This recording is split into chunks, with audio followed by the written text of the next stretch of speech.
The creatures. The creature was surprisingly quiet for how big it was, moving along the distant horizon, a shadow against the setting sun. As I stepped closer to observe it, the creature paused, looking up and towards me. I saw many pinprick eyes reflecting in its silhouetted head. Startled, it loped away on all fours like an animal. Following it as it escaped was easy.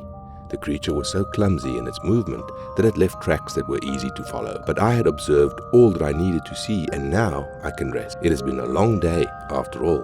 Taking a break to catch my breath, I decided to sit down and start actively writing my report for my superior about everything I've just seen today. I am Field Agent Alexandria. I am the 9th agent to take the name of Alexandria. Under agency guidelines, I was assigned this mission from my superior, Senior Agent Virginia. See, our monitoring stations interrupted a call to animal control from a bunch of scared hikers. It appears that they stumbled onto a creature that they couldn't identify. So the agency took over the case and I was assigned to observe and see what was going on. Oftentimes, calls like these end up being fake because the people in question had either too much to drink or took some really potent mushrooms and imagined the whole encounter. And because no one has died, they assign more rookie agents.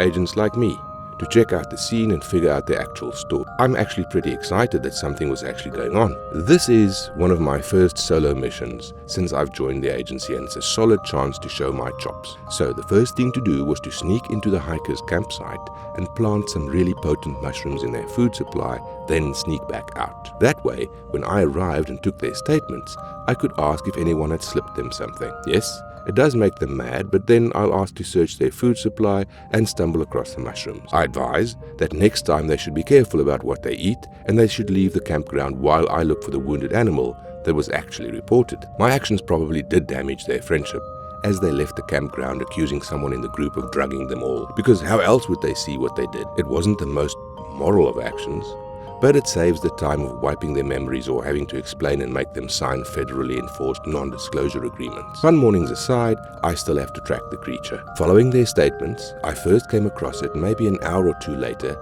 deep in the national park. It was big, much bigger than I expected. Probably bigger than a large giraffe. It was covered in dirty brown, almost black fur, and had very long human-like arms and legs. The creature's body was just a large mass of yellowish eyes. It was picking fruits off a tree and awkwardly shoving it into the massive hair that made up its body. I was going to call in a code giant, something that was way out of my league. But before I did, I saw the creature stumble and break apart into dozens of smaller creatures. The smaller version, now that they weren't huddled together, allowed me to get a closer look. The smaller creatures looked like squirrels, if they weren't the size of medium-sized dogs, and didn't have 5 legs and 6 eyes. And just as quick they fell apart, and quickly latched onto each other and formed back into the giant mass again, awkwardly walking through the trees and out of sight. Before they did so, I took the chance to fire my tracer gun. It launches a tracking bug right into the mass of fur so that I can keep tracking it and observe more about it. As I followed the creature, I saw it trip and collapse in the separate creatures several more times. It seemed ill-suited to be walking on 2 legs, probably because it had to deal with more individual movements on 5 legs instead of 2. When they traveled as a mass on the ground, they moved so much faster, at a pace that could beat most animals that size. But their senses seemed to be horrible. It's contrary to all the eyes they have, because they still haven't noticed me following them from a distance.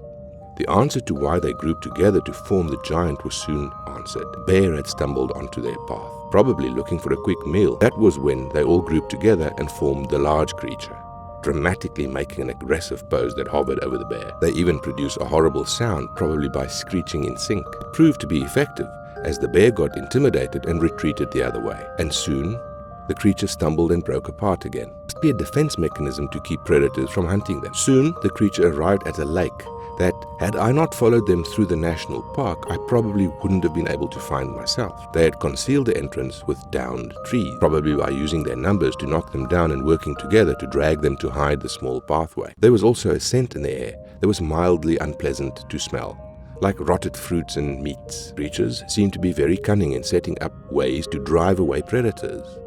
Large sizes, horrible stenches, and loud sounds, things that would get dangerous animals to really not want to approach. Unfortunately for them, humans are very curious, and I need to make sure there's no more hidden dangers or bodies before I call in my report. So, carefully going through the trees, I found that there were even more of the creatures than the number I was following.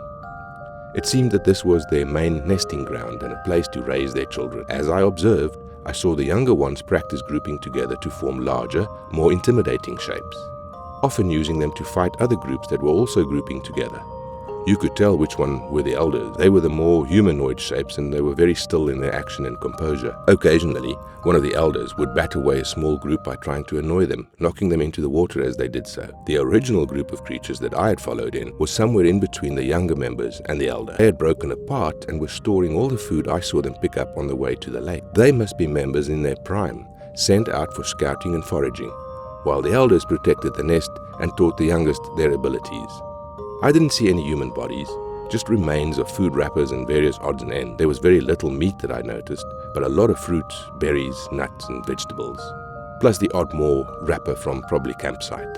When trying to get a closer look, I stumbled and knocked loose a rock that fell into the lake. All at once, all the elders went still and turned into my direction, finally noticing my presence. One of the bigger ones made a loud, piercing whistle, and all of the creatures gathered together into one massive, giant creature that nearly towered over the cliff sides that blocked off their lake nest. The giant then got onto all fours and then scrambled up the cliffside and was gone in several quick moves. Checking the tracker, I saw they had only pretended to run away. They were just over that cliff, hiding, probably waiting for me to leave before probably coming back to their nest. This is where all the food is after all. Creatures won't probably come back as long as I'm here, unless they got desperately hungry. But I won't be here that long. I just need to sign off this report and send it in. If there isn't a file in the archive about this creature, I do believe I get to name it, which is a point of pride for junior agents. I think 5-legged mimics will work just nicely. This is Junior Agent Alexandria, signing off.